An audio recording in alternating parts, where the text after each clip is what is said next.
1절부터 38절까지. 우리와 제자들을 불러 이르시되 누구든지 나를 따라오려거든 자기를 부인하고 자기 십자가를 지고 나를 따를 것이니라. 누구든지 자기 목숨을 구원하고자 하면 잃을 것이요 누구든지 나와 복음을 위하여 자기 목숨을 잃으면 구원하리라. 사람이 만일 온 천하를 얻고도 자기 목숨을 잃으면 무엇이 유익하리요? 사람이 무엇을 주고 자기 목숨을 바꾸겠느냐?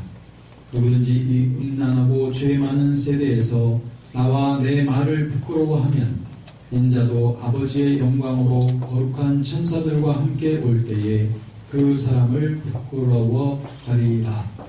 아멘. 우리가 오늘까지 3주에 걸쳐서 그 죽음에 대해서 우리가 살펴보고 있습니다.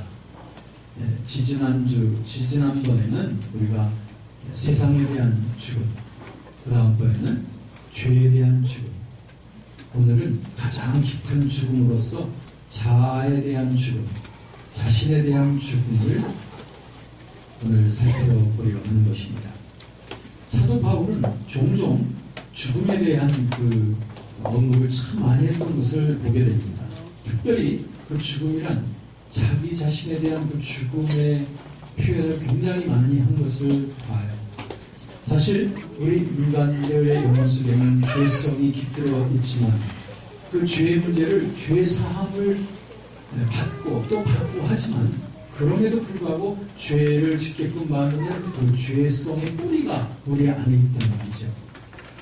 그렇기 때문에 그 죄성의 뿌리는 근본적으로 뽑혀지지 않는 것. 근본적으로 죄성의 뿌리가 뽑혀지는 것, 그것이 바로 자기에 대한 죽음이 되겠습니다.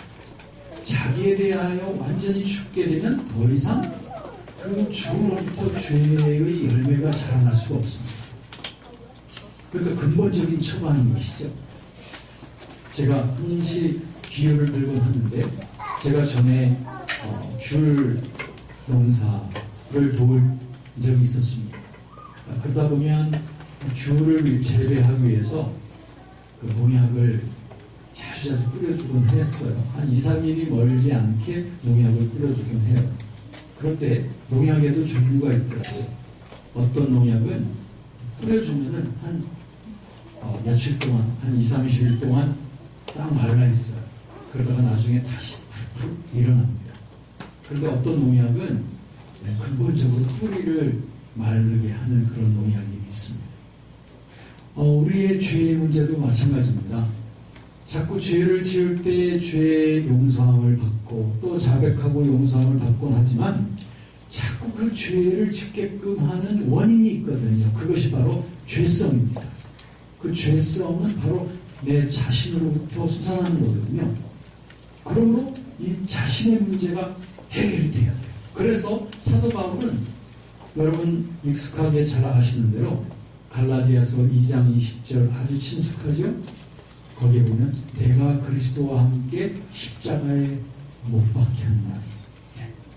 나의 자아가 예수님과 함께 십자가에 못 박혔기 때문에 거기서 말하는 자아라고 하는 것은 나의 자신에 속한 옛사람을 말하는 것인데요. 그러한 죄성이 십자가에 못 박혔기 때문에 이제는 더 이상 내가 사는 것이 아니라 나를 다스리시는 분은 그리스도시라고 하는 그 고백에 철저하게 그는 하루 한순간을 살아갔던 사람입니다. 그래서 그는 또다시 고백하기를 그리스도의 예수의 사람들은 육체와 함께 정욕과 욕심을 십자가에 못 박았느니라 라고 고백을 하고 있습니다. 여러분, 이 정체성을 우리가 꼭 잊지 말아야 됩니다. 로마서 6장 6절에 제가 잘 인용하는 말씀인데요. 여기에도 보면 우리의 옛사람이 예수와 함께 십자가에 못 박힐 것은 죄의 몸이 멸하여 다시는 우리가 죄에게 종로를 하지 아니하려 함이라. 이렇게 기록되어 있습니다. 우리의 옛사람이 예수님과 함께 십자가에 못 박혔다는 겁니다. 왜? 그 이유는 죄의 몸을 멸해버린 거예요. 어떻게 하려고? 다시는 우리가 죄에게 종로를 타지 않게 되게 하기 위해서 죄의 몸을 완전히 끝장내버렸습니다. 누가 끝장냈죠? 예수 그리스도께서 나의 옛사람을 함께 연합해서 끝장냈다. 이 진리 안에 굳건히 서 있어야 돼요. 사도 바울뿐 아닙니다. 우리는 복음서 전체에 보면 이 자기에 대한 죽음에 대한 이런 고백이 가득한 것을 볼 수가 있습니다. 마태복음에도 보면 누구든지 자기 자신을 위하여 생명을 찾는 자는 잃어버릴 것이다. 그러나 나와 복음을 위하여 자기 생명을 잃어버리면 찾을 것이다. 마가복음 오늘 본문 말씀에도 보면 누구든지 자기의 목숨을 구하고자 하면은 잃어버릴 것이요. 36절 누구든지 나와 복음을 위하여 자기 목숨을 잃으면 구원하리라. 이게 도대체 무슨 의미일까요? 바로 자기에 대한 죽음을 말하는 것입니다.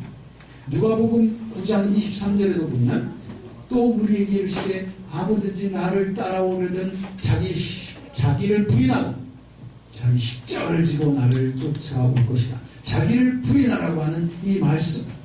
요한복음에도 보면 한 알의 밀이 땅에 떨어져 죽지 않으면 한 알 그대로 있지만 떨어져 죽으면 많은 열매를 거둘 것이다. 이렇게 말씀하고 있습니다.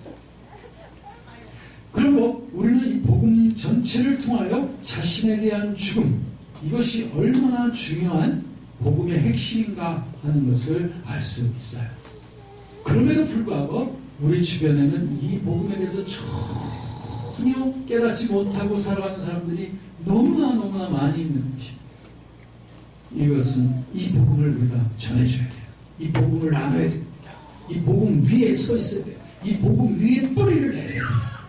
그래야 건강한 교회, 힘있는 크리스천, 강력한 마귀를 파할 수 있는 그런 힘있는 크리스천의 삶이 되는 줄로 믿습니다. 그러면 어떻게 자신에 대한 죽음이 과연 가능하다는 것일까요? 자아 또는 자신이라고 하는 것은 사라지는 것은 아니잖아요. 그렇죠? 사라지는 게 아닙니다. 그렇지만 이 자아의 주인이 바뀔 수 있어요. 여태까지 자아를 다스리던 자가 나였단 말이에요.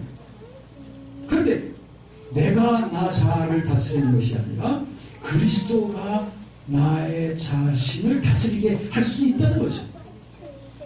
이렇게 나의 자아의 주인을 바꾸기 위해서, 대체하기 위해서 우리들은 우선 먼저 차단해야 될 것이 뭐냐면 교만이라고 하는 적입니다.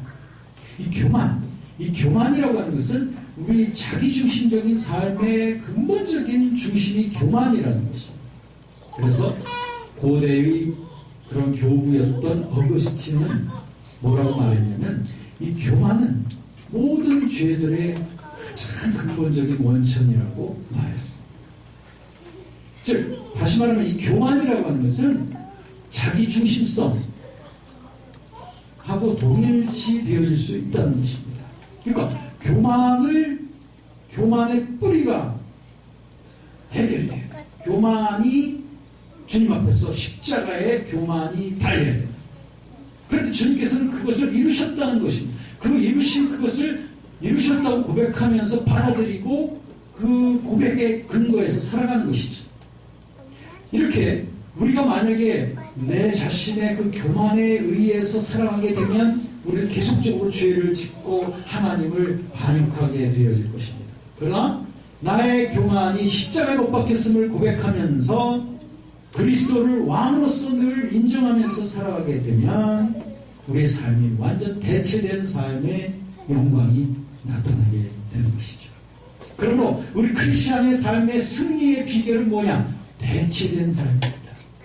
내가 나를 다스리는 것이 아니라 그리스도가 나를 다스리는 삶. 할렐루야. 그렇습니다. 이것을 이루기 위해서 주님께서는 성령 안에서 우리를 연합하셨어요. 그래서 그 연합하여 우리를 십자가에서 죽으셨으며 그리고 장사 지낸 바 되었으며 그리고 죽음으로부터 나와 옛사람과 함께 다시 일어나셨으며 그러므로 죄에 대해서는 영원히 죽은 자로서 주님께서 죄에 대해서 죽으신 것처럼 우리도 역시 죄에 대하여 죽었다고 하는 것을 우리들은 확실하게 고백을 해야 되는 것이죠. 이것이 바로 우리의 삶의 크리스천 삶의 승리의 비결입니다. 여러분, 우리들은 나의 삶의 중심이 바로 그리스도시라고 하는 이 사실에 근거하여 나의 죄된 욕망에 나 자신을 빼앗기지 말고 그 대신 하나님께서 주시는 감동 속에서 하나님의 인도하심을 따라 살아가는 법을 계속적으로 훈련해 나가야 됩니다. 내 안에 거하시는 그리스도의 인도하심을 따라 살아가는 법, 이것을 날마다 배워가야 됩니다. 말씀 따라 살아가는 법을 훈련해 가야 됩니다. 여러분, 저와 여러분 속에는 사실은 내 안에는 선한 것이 거하지 않습니다. 여러분들이 의로운 사람이 되려고 하셔서는 안 됩니다. 그러한 삶의 노력을 포기하시고 그 대신 내 안에 거하시는 하나님의 말씀의 법을 따라 성령의 인도하심을 따라 그리스도를 따라 살아가는 법을 훈련해 가시는 것입니다. 이렇게 살아갈 때 우리들은 무슨 일이든지 무슨 말이든지 다 주님이 주시는 힘을 하고 주님께 영광을 돌리게 되며 우리들은 언제나 주님 앞에 감사하면서 주님과 동행하는 삶에 그 승리가 있게 되는 줄로 믿습니다.